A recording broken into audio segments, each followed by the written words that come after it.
On prêche sur qui en ce moment? Élisée. Les miracles d'Élisée. Effectivement, on est dans toute cette série. Promis, à un moment, ça va s'arrêter. A priori, on va aller jusqu'à la fin du mois de juin avec. Hein. Il nous reste environ 2 messages en dehors de celui-là. Ok. La dernière fois, on avait vu cette question. Hein. Quand on ne comprend pas ce que Dieu fait. On avait vu au travers de la Sunamite Élisée va prophétiser pour que la Sunamite ait un enfant et un fils, et puis arrive un moment de l'histoire où l'enfant va mourir, l'enfant va décéder, et la Sunamite va être un peu surprise. Elle va vivre un moment terrible où elle dit « mais je ne comprends pas ce que Dieu est en train de faire, je ne comprends pas ce qui m'arrive, je ne comprends pas ce que Dieu veut dans ma vie ». Aujourd'hui, on va se poser une autre question qui pourrait paraître similaire, mais qui est une chouille différente. La question c'est, quand la solution de Dieu n'est pas logique. Il y a des... Ouais. Ça arrive souvent. Ça va? Je ne suis pas le seul à dire ça. Il y a des fois dans la vie, avec Dieu, on aurait des chemins tout tracés dans nos têtes. On se dit, mais Dieu va faire comme ça, et puis Dieu va répondre comme ça, et puis Dieu, j'ai besoin de ça parce que je sais moi que j'en ai besoin, et puis Dieu répond d'une façon qui n'est pas la réponse qu'on attendait, et en tout cas qui ne paraît pas être la réponse logique. Et donc on est vraiment à la suite de la Sunamite. C'est-à-dire que l'histoire de la Sunamite, ça s'arrête au verset 37, et au verset 38, voilà ce qui nous est dit. Il y avait alors une famine dans le pays. Voilà quel est le contexte de ce passage, voilà ce qui se passe dans ce passage. On est dans un contexte assez particulier de forte famine. Gilgal, c'est le lieu où s'installe l'histoire. Gilgal, c'est un lieu symbolique, c'est un lieu de recommencement. C'est un lieu où Josué va faire son campement. C'est le premier campement dans lequel Josué, après avoir traversé le Jourdain, vous savez, après avoir pris Jéricho, il va s'installer, et ils vont s'installer où? À Gilgal. C'est le lieu de recommencement. C'est le lieu où on est à la porte d'entrée des bénédictions. Mais malgré tout, dans ce pays-là, il y a une famine qui est déjà présente. Ils sont en manque, il y a une vraie famine installée, il y a comme un désert dans cette ville, et les personnes sont perdues. Et le fils du prophète, un des fils du prophète, vous vous rappelez, c'est quoi un fils de prophète? Qui s'en souvient? Redites-moi. Le fils du prophète, c'est quoi? Ok, un prophète, ça a des disciples. Hein. Ok, le fils du prophète, c'est un disciple. Hein. Et là, il y a un fils du prophète qui, avec beaucoup de détermination, va chercher une solution. Bah oui, il y a la famine, il faut trouver à manger. Et donc, il va chercher, il va fouiller, et puis il va trouver un espèce de fruit dans un arbre sauvage. Vous savez, c'est comme quand on va cueillir les champignons, et puis on dit, ah tiens, il y a des champignons, je vais les cueillir, je vais les ramener chez moi, et je vais en faire une soupe. Okay. Mais seulement, qu'est-ce qui se passe? C'est que ce qu'il ne sait pas, ce fils de prophète, c'est qu'il est en train de ramener du poison. Et donc, il prépare une soupe, il prépare une potée avec ces légumes qu'ils ont trouvés. Et puis, quand ils commencent à goûter, ils crient, ils disent, il y a la mort dans la marmite. Ok. Voilà ce qui se passe, en fait. C'est-à-dire qu'il y a déjà un contexte de famine. Et puis, il y a dans une recherche de solution, dans une recherche un peu désespérée, le fils du prophète va aller chercher des légumes empoisonnés, ils vont faire une soupe, et il va se passer ça. Il y a quelques semaines, dans mon travail, j'ai fait une formation aux sauveteurs secouristes. On va afficher la diapo. Et en secourisme, quand on arrive sur un accident, quelle est la première chose à faire quand on arrive?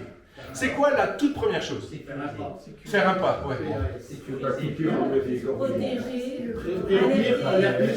Oh là là. Mais c'est bon, s'il y a un accident à ressources, tout va bien. On va afficher la diapo, c'est le diagramme qu'on nous a donné. Effectivement, la première chose qu'on fait, c'est pas venir en aide à ceux qui sont blessés, c'est pas essayer de faire des garrots, de faire des plaies, de faire des pansements, des choses comme ça. La première chose que l'on fait, c'est sécuriser. C'est mettre en sécurité. Pourquoi est-ce qu'on fait ça? Pour pas qu'il y ait un deuxième accident. Pour pas qu'il y ait un surincident. Voilà, on met les gens en sécurité, on coupe l'électricité, on met un plot, on met des barrières, on essaye de mettre les gens en sécurité, on enlève la victime si c'est nécessaire. Bref, on met en sécurité, pourquoi? Pour éviter qu'il n'y ait pas un suraccident. Et dans nos vies, parfois, on se retrouve dans des cas de surincident. Vous savez, où la vie c'est déjà difficile, c'est déjà compliqué, il y a déjà des galères, il y a déjà des soucis financiers, il y a déjà des problèmes dans le couple, il y a déjà des problèmes dans ce qu'on vit dans notre quotidien, il y a des problèmes au travail, il y a des problèmes dans nos relations. Et puis, à ça, à cette difficulté-là, s'ajoute quelque chose. J'étais déjà en galère et puis maintenant je dois traverser un deuil. Je dois traverser une galère dans ma famille, il y a un deuil qui s'installe et c'était déjà pas facile, c'est encore plus difficile. J'étais déjà en difficulté dans mes relations au travail, j'étais déjà en difficulté dans mon couple, j'étais déjà en difficulté dans ma famille et maintenant il y a une trahison, je subis une trahison. C'était déjà difficile de terminer les fins de mois, c'était déjà difficile de finir ma semaine, c'était déjà difficile d'avoir suffisamment d'argent pour manger tout le mois. Et puis maintenant, c'est la loi des séries. J'ai mon lave-linge qui est tombé en panne, et juste après le lave-linge, c'est le lave-vaisselle, et puis juste après le lave-vaisselle, c'est le sèche-linge, et puis ensuite c'est la cafetière, et puis ensuite, vous savez, c'est la loi des séries. Il y en a qui ont déjà vécu ça? Ok. Au moment du confinement en plus, voilà. Il y a une loi, c'est pas une loi physique, on va dire que c'est une loi métaphysique, qui s'appelle la loi de Murphy. Qui en a déjà entendu parler? La loi de Murphy. Ok. La définition, c'est la loi, excusez-moi du terme, de l'emmerdement maximum. Cette loi, elle dit, si quelque chose devait mal se passer, alors ça va mal se passer. Vous savez, on est en train de réparer le lave-vaisselle, on est en train de le changer, puis on se dit à la caisse où on est en train de payer pour le lave-vaisselle, on dit à tous les coups mon lave-linge il va sauter demain. Vous savez, on a ça en tête, on dit à tous les coups ça va m'arriver demain. Et on se réveille le lendemain matin, qu'est-ce qui se passe? Inondation, le lave-linge a claqué. Ça s'appelle la loi de Murphy. Parfois dans nos vies, on a cette sensation de vivre cette loi de Murphy, où on a l'impression que c'est accident sur accident sur accident. Il y a un problème qui se rajoute à un problème. Et puis, même parfois, on essaye de faire quelque chose, et en fait, ça aggrave. On était en mise en situation, en sauveteur secouriste, vous savez, et puis ils nous mettent en situation, donc il se passe des choses, puis on doit arriver, on intervient, et puis on doit réagir. Et puis, moi, c'était ma première formation, c'était il y a 10 ans, et puis moi j'arrive sur la situation, puis d'un coup il y a des gens partout par terre, il y en a qui crient, ils nous mettent en situation pour nous mettre en stress, et puis là, pris de panique, tout ça, bon, je fais ce qu'il faut, je regarde, il n'y a rien, et puis je vois quelqu'un qui est par terre, qui est un peu bancal, qui est pas bien, et qui est inconscient. Et je me dis, oulala, elle est à côté de la poutre, il faut que je l'enlève. Et je prends ses pieds et je commence à la tirer. Et puis il y a l'examinatrice qui commence à faire « Ah, j'ai mal comme ça ». Donc du coup, je touche plus. Okay, parce que j'étais en train d'essayer de régler une situation, tout ça. Et la formatrice est venue voir en me disant « En fait, s'il n'y a pas un danger, ne déplace pas parce que tu aurais pu lui rompre la colonne, tu aurais pu lui blesser. » Bref, en voulant faire quelque chose de bien, on aggrave. Parfois, en cherchant à s'en sortir, en cherchant à sortir de nos situations, on aggrave la situation. Et peut-être que les surincidents que tu vis dans ta vie, c'est peut-être lié justement à cette volonté que tu as à essayer de t'en sortir par tes propres moyens. Comme ce fils du prophète, il fait rien de mal. Ce gars-là qui est plein de bonne volonté, qui va fouiller dans la nature, voir s'il n'y a pas quelque chose à manger, il essaye de trouver une solution à son problème, il fait rien de mal. Il est courageux. Et puis il trouve quelque chose, et puis il ramène. Il est tout fier, parce que la Bible dit qu'il en ramène plein son vêtement. Donc probablement, vous savez qu'il a fait cette poche avec son vêtement, il a mis tout ce qu'il avait dedans, puis il ramène comme ça, et il dit « Regardez ce que j'ai trouvé !» Il est tout fier, il a trouvé une solution. Mais pour autant, ce n'est pas une solution qui va amener quelque chose de bon, c'est au contraire quelque chose qui va venir aggraver la situation. Et donc c'est le premier point, c'est le problème sur le problème. Il trouva une vigne sauvage, et il cueillit des coloquintes. Est-ce que quelqu'un sait ce que c'est que des coloquintes? C'est quoi des coloquintes? Une petite citrouille. Ouais, c'est ça, ok. Des coloquintes, et il en mit plein son vêtement. Super, j'ai trouvé des citrouilles. On va se faire une bonne soupe. Sans que personne ne sût ce que c'était. Encore une fois, c'est comme quand on va aux champignons. Oh, il est beau ce champignon-là. Ok. Puis on ne va pas à la pharmacie pour les faire tester. Bref. C'est ce que ce verset-là nous dit, il trouve une solution. La famine est déjà là, il y a un contexte de survie, il y a un contexte de il faut qu'on s'en sorte, il faut qu'on trouve quelque chose. Et puis, ce gars-là, il n'est pas stupide, il a envie de s'en sortir, il a envie d'aider, il est plein de bonne volonté, il cherche de la nourriture, c'est normal. Peut-être que tu traverses un temps de crise, un temps de difficulté, un temps où c'est compliqué dans ta vie. C'est normal d'essayer de s'en sortir, c'est normal d'essayer de chercher des solutions. Quand on vit des difficultés, on a envie de chercher des solutions, c'est humain. Le surproblème arrive précisément parce qu'on cherche une solution. C'est la loi des séries, c'est la loi de Murphy, on y revient. Hein. On essaie de gérer tout seul, et puis, en fait, en essayant de gérer tout seul, on finit par creuser un trou, par se creuser un trou. Et puis plus on essaye, plus on essaye, plus on essaye, plus on s'enfonce. C'était peut-être déjà arrivé, c'est peut-être ton cas même ce matin. Cette semaine, tu as appris quelque chose, tu as eu une nouvelle, tu as vécu quelque chose cette semaine où tu disais, purée, ma vie, c'était déjà pas facile, c'était déjà compliqué, c'était déjà pas évident. Puis cette semaine, il y a eu ça en plus. Parce qu'en fait, j'ai essayé de trouver des solutions pour mettre au large ma famille, j'ai essayé de mettre des solutions pour essayer de me mettre au large, j'ai essayé de trouver une solution pour régler des conflits dans mon travail, j'ai essayé de trouver des solutions pour régler des problèmes dans ma vie, et puis en fait, en faisant des choses, en essayant de mettre des choses en place, ça a aggravé la situation. Mais parfois, une solution humaine, c'est juste quelque chose qui vient mettre un poison dans notre vie. Ce n'est pas toujours ta faute. C'est humain, hein, je le dis, je le redis, hein. C'est pas toujours ta faute, mais n'empêche que ça reste ta marmite. T'y es pour rien, hein. Tu as essayé de trouver des solutions. Puis en fait, des fois, on aimerait juste arrêter, mais pour autant, ça reste toujours ta marmite. Ça reste toujours ton contexte, ça reste toujours ta vie. Et tu as essayé de trouver une solution, mais ta marmite, elle est toujours empoisonnée, ta vie, elle est toujours empoisonnée. Tu as essayé de trouver une solution à ton accident, à ta difficulté, et puis ça a aggravé la situation. Bah, ça reste toujours ta vie, ça reste toujours ta vie difficile, tes relations difficiles, ça reste toujours compliqué au travail. Peut-être que tu pourrais te poser cette question ce matin. Est-ce qu'il n'y a pas des choses que j'essaye de régler dans ma vie un peu tout seul, et puis ça a empiré ? Est-ce qu'il n'y a pas des choses dans ma vie que j'ai mis en place, des choses que j'ai essayé de faire dans ma vie, puis qu'en fait ça n'a rien amélioré, ça n'a fait qu'empirer? Et donc on va entamer ce deuxième point. Une solution étrange, surprenante, illogique. Voilà ce qui se passe. Élisée dit, apportez de la farine, et il l'en jeta dans la marmite. Alors j'ai regardé. Je me suis dit peut-être que c'est une solution miracle, que quand vous faites une potée, une soupe avec des légumes moisis ou des légumes qui sont empoisonnés, vous mettez de la farine et poum, ça règle, il y a un truc chimique, un truc biologique, quelque chose comme ça. Et en fait, absolument pas. C'est même pire.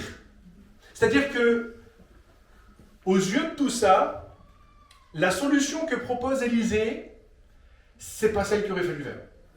Limite, ce qu'il aurait fallu faire, c'est jeter la soupe, nettoyer et essayer de retrouver une autre solution.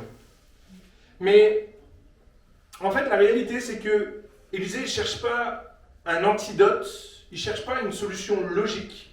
Il s'est juste placé devant Dieu et il s'est juste laissé conduire par Dieu pour que Dieu soit à la source de la solution. Et bien souvent, Dieu fait des choses qui sont paradoxales. Pas logiques. C'est-à-dire que les solutions de Dieu sont rarement celles que l'être humain voudrait mettre en place. J'en ai listé quelques-unes.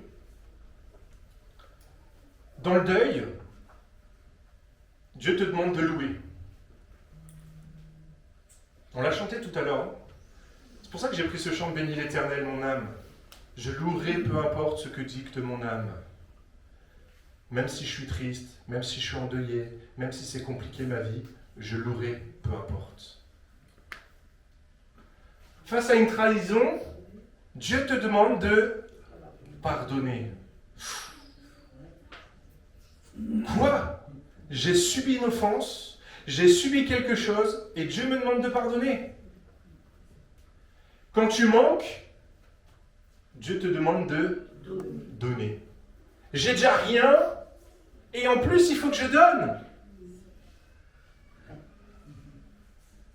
Dans l'épuisement, Dieu te demande de lui faire confiance. Et il y a comme ça des fois des choses que Dieu nous demande de mettre en place qui ne sont pas logiques, qui n'ont pas de sens humainement parlant, qui auraient besoin de changer. J'aimerais juste focaliser sur un point. Quand je réfléchissais au message, je me dis, je ne peux pas juste donner une liste comme ça sans focaliser. Je voudrais simplement juste qu'on focalise sur le pardon. Quand quelqu'un a empoisonné ta vie. Quand tu avais déjà des difficultés et puis quelqu'un est venu trahir, est venu te trahir, est venu ronger ta confiance, est venu peut-être faire quelque chose qui t'a blessé, qui t'a meurtri, qui t'a détruit. Quand quelqu'un est venu et et puis tu dis c'est injuste ce que j'ai vécu. Et on l'a vu, hein, quand on avait vécu une trahison, qu'est-ce que Dieu nous demande de faire? Pardonner 7 fois 77. Pardonner 7 fois 77 fois. Ça fait beaucoup. Hein.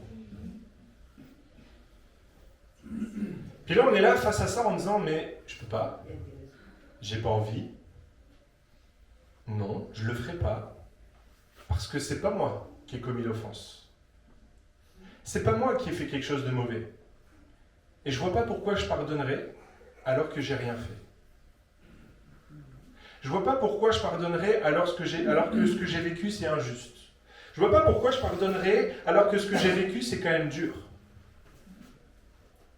Mais la réalité des choses, et certains pourraient témoigner aujourd'hui de ce que représente le pardon dans une vie. C'est-à-dire que effectivement, la société pourrait nous dire ouais mais non mais t'as pas pardonné en fait. Arrête de lui trouver des excuses, arrête de faire ça. C'est normal que tu sois en colère. Mais venge-toi, hein. Fais pire. Un peu œil pour œil, dent pour dent, hein, vous savez. Ah ouais, tu m'as fait ça? Ben je vais faire ça. Et puis en fait, on rentre dans cette espèce de confrontation. Et on se rend compte que... Ouais, il y a Marvin qui montre la gradation. On se rend compte, que même en se vengeant, ça ne règle pas l'offense qu'on a vécue. En continuant de repasser cette chose-là sur notre cœur, ça ne fait que nourrir de l'amertume. Et puis on se rend compte que, en fait, plus on y pense, plus ça nous détruit. Et que finalement, la destruction, elle ne vient pas de l'offense qu'on a vécue, mais elle vient du fait que ça revient sur notre cœur, ça repasse sur notre cœur encore, et encore, et encore, et encore. Et que ce n'est pas tellement l'offense qui nous détruit, c'est la rancœur. C'est l'amertume. Et pardonner, c'est la solution qui paraît pas logique. Pourtant, c'est l'une des meilleures choses qu'un chrétien puisse faire face à l'offense, que tu puisses faire et que n'importe qui devrait faire face à l'offense. Pourquoi? Parce que, le pardon, ça n'excuse pas ce qui a été fait. Ça n'est jamais une excuse. C'est-à-dire que quand tu dis « je te pardonne pour ce que tu m'as fait », tu n'es pas en train de nier que tu as subi une offense. Parce que pardonner, c'est ce que tu as fait, ça m'a blessé. Mais je te demande pardon. Je te dis pardon. Je te pardonne pour ce que tu as fait. Tu m'as blessé, mais je te pardonne. Pardonner, c'est pas minimiser. Pardonner, c'est pas minimiser. C'est pas dire, oh, t'inquiète. T'inquiète, c'est rien. C'est pas ça, pardonner. C'est pas rien. Ce que tu as vécu, l'offense que tu as vécue, ce n'est pas rien. Et tu peux aller voir en disant, ce que tu as fait, ça m'a blessé, c'est pas rien. Mais je te pardonne. Pardonner, c'est pas au bénéfice de l'autre. Pardonner, ça bénéficie pas à l'autre, ça change pas l'autre. Quand tu pardonnes, ça change rien à la vie de l'autre. Fondamentalement, tu vas voir la personne en disant « je te pardonne ». Lui, s'il est mauvais, si par nature il est dur, ça ne change rien à sa vie. Il va te regarder même peut-être presque en riant, en disant « mais je t'ai rien demandé ». La réalité des choses, c'est que pardonner, ça ne concerne pas l'autre, ça te concerne toi. C'est-à-dire que quand tu pardonnes, tu viens guérir quelque chose dans ta vie. Quand tu pardonnes, tu viens te délivrer de quelque chose. Un théologien a pu dire, pardonner, c'est libérer un prisonnier.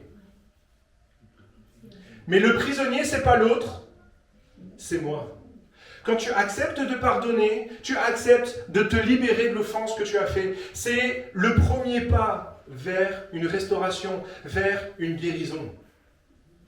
Quand tu acceptes de dire « je pardonne », tu entames une guérison, une restauration et l'amertume, petit à petit.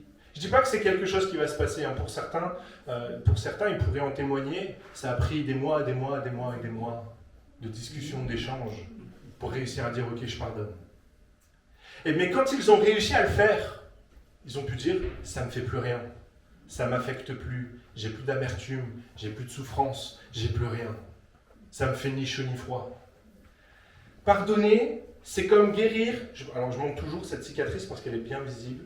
Je suis tombé à vélo quand j'étais gamin. Je me suis ouvert quelques points de suture. Et un bandage, ça m'a fait mal pendant des semaines. Okay. Aujourd'hui, la cicatrice est toujours là. C'est-à-dire que j'ai toujours le souvenir, je me souviens d'être tombé à vélo, je me souviens que ça m'a fait mal. Mais ça me fait plus mal aujourd'hui en fait. Je me souviens que ça m'a fait mal, mais ça me fait plus mal. Pardonner, c'est cicatriser. Je me souviens que j'ai vécu une offense, je me souviens que ça m'a blessé. Mais aujourd'hui, ça me fait plus mal. Parfois la potée elle est empoisonnée, parfois ta marmite elle a été empoisonnée par quelqu'un. Elle a été empoisonnée par une personne. Et la solution de Dieu, elle est complètement illogique. La solution de Dieu, aux yeux du monde, elle n'est pas logique. On ne devrait pas pardonner quand on a vécu une offense. Pourtant, c'est précisément cet acte illogique qui neutralise le poison dans ta marmite. Qui neutralise. Le pardon, ce n'est pas pour l'autre. C'est la farine que Dieu introduit dans ce qui est empoisonné. C'est la farine de Dieu pour décontaminer la soupe. C'est la farine de Dieu pour enlever le poison de ta soupe. Peut-être que ta soupe ce matin, elle est empoisonnée par des offenses que tu as vécues, par une difficulté que tu es en train de traverser, par un accident sur un accident, parce que tu as essayé de trouver des solutions. La solution de Dieu n'a pas besoin d'être logique. Elle n'a pas besoin d'être logique pour être efficace. La solution de Dieu, cette farine que Dieu veut mettre dans ta vie, peut-être que Dieu te l'a déjà même inspirée. Peut-être que Dieu est en train de te dire « tu devrais faire ça ». Peut-être qu'au travers de ce message même, tu as une clé pour réussir à t'en sortir. Puis tu as entendu la clé, tu te dis « non, non, je ne le ferai pas ». Non, c'est pas possible de faire ça. C'est pas possible. C'est illogique. Ça ne peut pas être une solution. J'aimerais te redire, la solution de Dieu n'a pas besoin d'être logique pour être efficace. D'ailleurs, la solution de Dieu est rarement logique. Mais alors, elle est d'une efficacité redoutable. Donc, qu'est-ce que Dieu te demande de faire en ce moment ? C'est quoi la chose que Dieu te demande en ce moment de faire qui paraît complètement incompatible avec ce que tu vis, avec ce que tu traverses, pour laquelle tu résistes même peut-être en disant c'est pas ça, c'est pas ça, c'est pas ça, c'est pas possible. Et puis Dieu tambourine à ton cœur en disant il faut que tu fasses ça, il faut que tu fasses ça. Et Dieu revient, mais toi tu résistes. C'est quoi cette résistance que tu as sur cette chose que Dieu te demande de faire, que tu ne veux pas faire pour régler le problème ? Je t'encourage ce matin à lâcher prise, à dire le résultat ne m'appartient pas. C'est pas à moi de comprendre ce qui se passe. C'est pas à moi d'essayer de comprendre pourquoi Dieu me demande de mettre ça dans ma vie pour régler les problèmes. C'est pas à moi de comprendre. Mais parce que Dieu me le demande, parce que Dieu me dit que c'est ça la solution, alors, par la foi, parce que j'ai confiance en Dieu, je vais faire ce qu'il me demande. Et c'est un défi, hein. Ce qui m'emmène à ce dernier point, présente-lui ta marmite. Je ne vous parle pas de présenter le repas. C'est pas de ça qu'on parle. Mais voilà ce qu'il nous est dit. après avoir jeté la farine, le texte nous dit « il n'y avait plus rien de mauvais dans la marmite ». Miracle. Ça va? Miracle? Vous êtes avec moi, hein? Miracle ou pas? Oh, parfois, quand on traverse des difficultés, comme je l'ai dit, quand on est face à une marmite empoisonnée, plein de soupe empoisonnée, notre réflexe pourrait être de dire on va jeter ce qu'il y a dedans, de jeter la marmite, de tout jeter, et puis de tout balancer à la poubelle. Mais dans ce texte-là, on balance rien, on jette rien. Parfois dans nos vies, on vit des difficultés.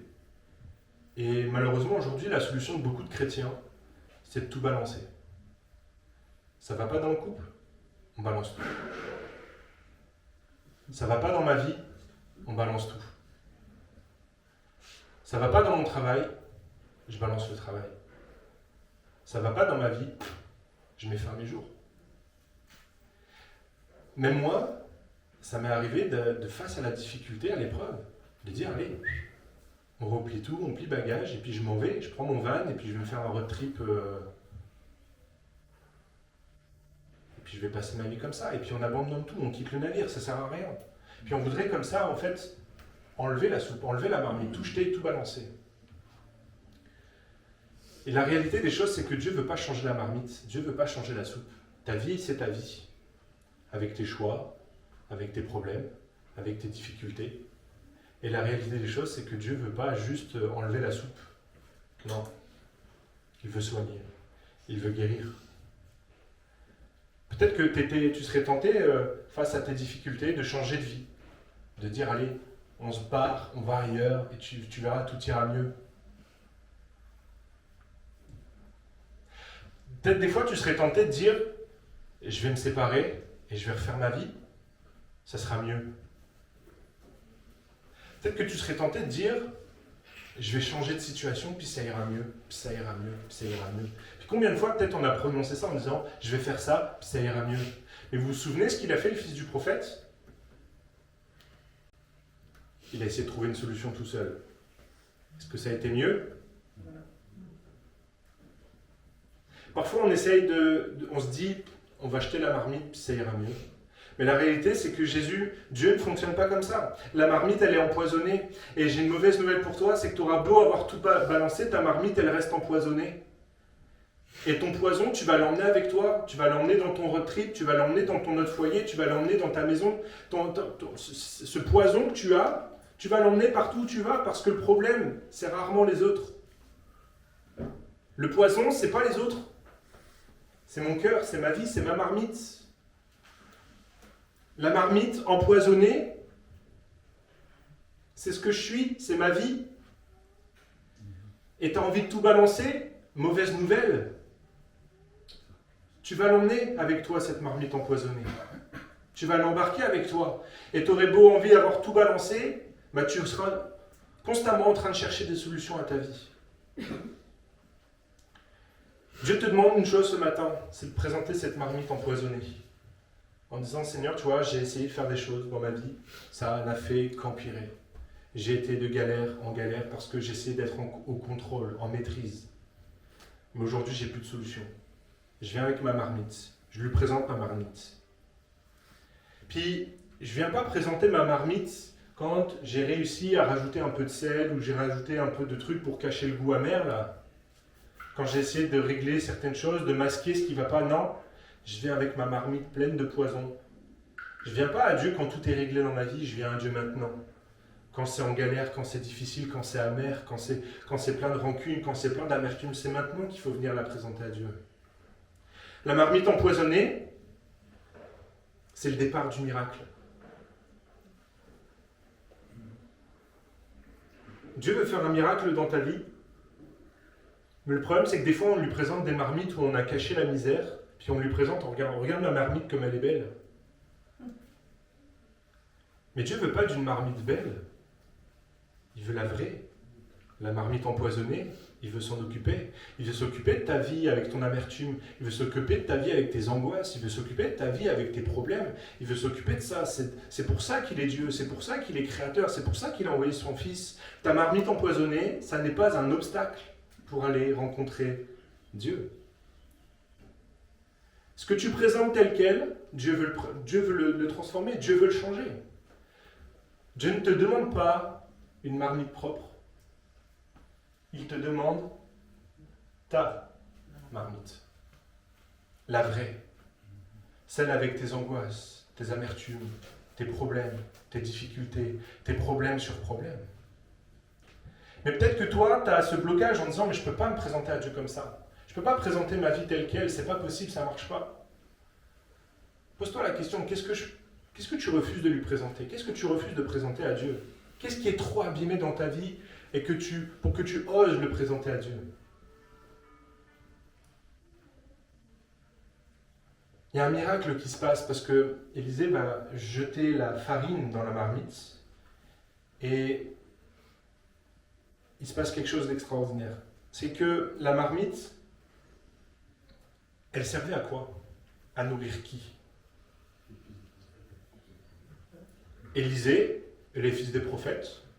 C'est-à-dire qu'Élisée s'est dit, le fils du prophète, il a dit, j'ai trouvé à manger pour moi, et puis pour les autres, là, pour notre groupe, pour notre petite équipe, pour ma vie, pour moi, j'ai réglé le problème pour moi, en fait.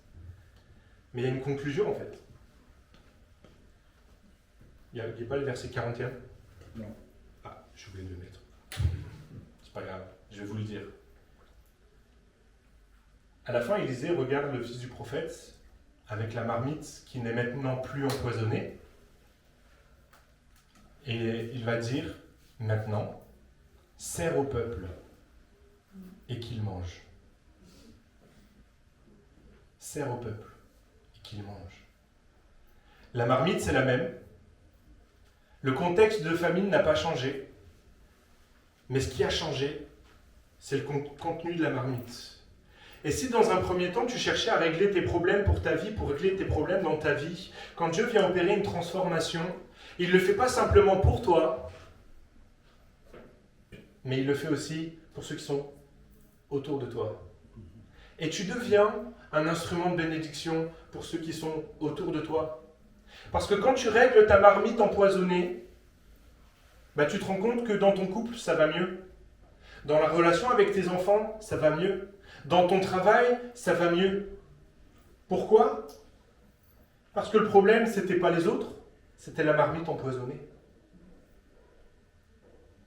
Et quand tu viens mettre la solution de Dieu dans ta vie, quand tu viens mettre la réponse de Dieu qui n'est pas logique dans ta vie, tu te rends compte que ça devient non pas une bénédiction que pour toi, mais ça devient une bénédiction pour ceux qui sont autour de toi. Dieu ne change pas forcément la situation. Dieu ne veut pas changer forcément le contexte. Dieu ne veut pas changer l'atmosphère autour de toi. Dieu ne veut pas changer ta famille. Dieu ne veut pas changer ton travail. Dieu ne veut pas changer tes enfants. Dieu ne veut pas changer les situations autour de toi. Dieu veut changer la marmite. Dieu veut changer ton cœur. Et bizarrement, quand Dieu a changé ton cœur, ça devient une bénédiction. Ça devient une source de bénédiction et ça améliore toutes les relations autour de toi. Ça améliore les situations dans ton travail, dans ta famille, avec tes amis, avec tes enfants. Dieu ne change pas toujours la situation, il change ce qu'il y a dans ta marmite.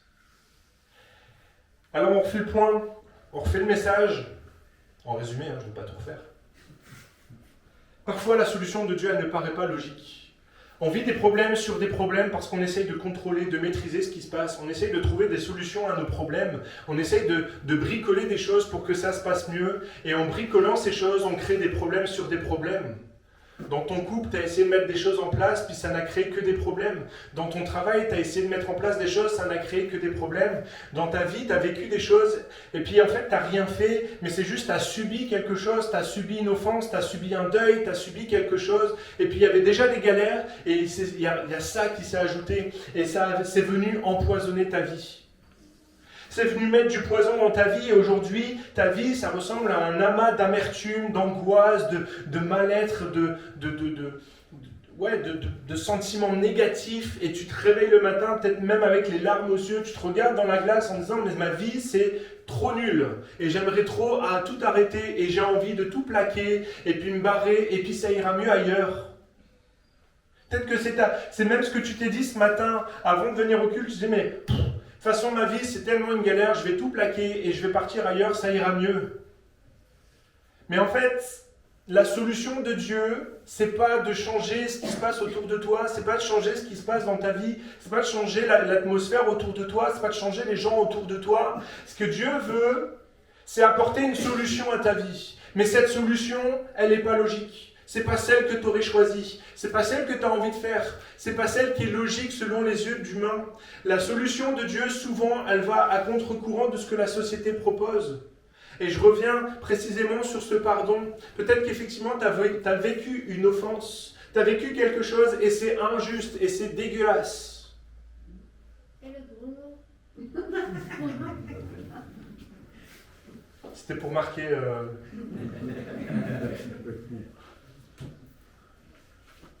Mais pour autant, Dieu te demande de pardonner.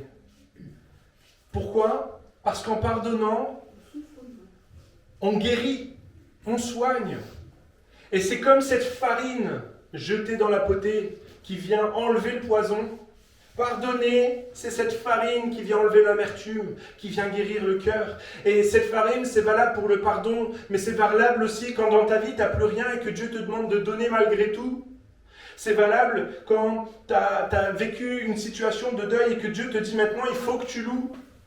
C'est pas logique. Mais c'est la farine que Dieu veut donner à ta vie pour t'en sortir. Et la bonne nouvelle, c'est que quand tu lui présentes ta marmite pleine de poison et que Dieu vient mettre sa farine, quand Dieu vient mettre sa bénédiction, quand Dieu vient mettre sa guérison, quand tu acceptes la solution de Dieu, la marmite change. Le contenu de la marmite change, le poison est enlevé. Et c'est pas simplement une bénédiction pour toi, c'est pas simplement une bénédiction pour ta vie, mais ça devient une bénédiction pour ton foyer, ça devient une bénédiction pour ton entourage, pour tes enfants, pour ton mari, pour ta femme, pour ton épouse. Ça devient une bénédiction pour ceux qui sont autour de toi. Alors ma question pour toi, c'est est-ce que tu acceptes de lui présenter ta marmite ? Est-ce que tu acceptes la solution de Dieu? Est-ce que tu acceptes la farine de Dieu dans ta vie? Est-ce que tu acceptes cette solution que Dieu te présente? Ou est-ce que tu continues à refuser? Si tu continues à refuser, c'est ton droit, tu as le droit de le faire, tu es libre. Mais ne t'étonne pas de voir l'amertume, l'angoisse, les difficultés s'accumuler.